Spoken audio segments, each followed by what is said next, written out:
As a practitioner, I have a belief that arts and culture have a real role to play in the development of society.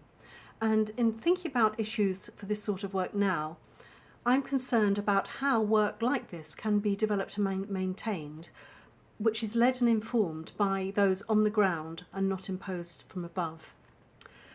It may be useful to look at how things have changed over a number of years, and for example in comparison to the work that I was doing with Peter Dunn in the London Docklands in the 80s, when there was a real burgeoning of this sort of work. I think what was possible then is to find support for this sort of work that wasn't trying to dictate how it was done. There was funding from places like the GLC, there was institutional support and political support in London where I was working. And this meant that even though this sort of work was looked at quite rigorously by institutions, in fact it was practitioner-led. And that meant that it could come out of real relationships developed with people and where the arts had a role to play that was interlinked with other aspects of social activism and other professionals and other people who are working towards a particular change in society. Things are different now. In a way, politics is more nebulous, but at the same time is actually quite autocratic in the way that now culture, there's a real aim at sort of controlling the sort of work that artists do. It's very much part of our target-led culture, I think.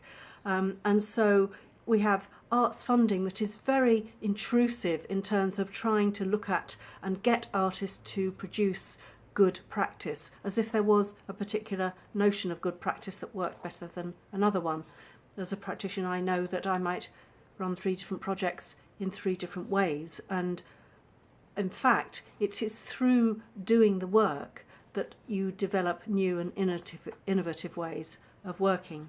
So I have a concern now that there is, despite the fact that innovation is a sexy word at the moment, that actually we are losing innovation where 2 things are happening.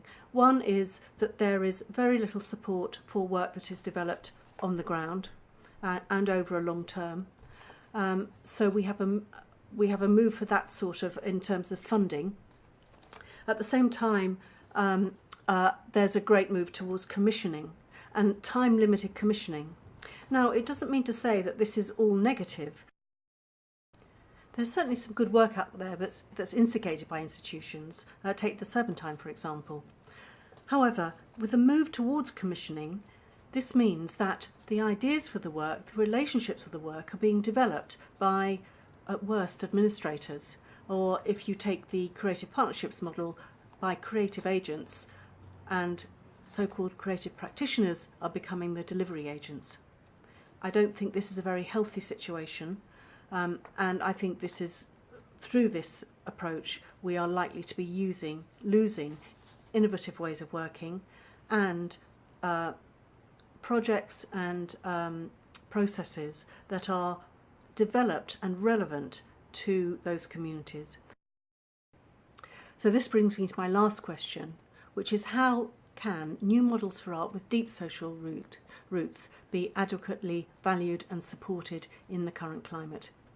I've got a lot of other questions. A lot of those are in my recent PhD thesis, Art, Communities and Social Change, which I'm hoping to publish, so perhaps they will see the light of day soon.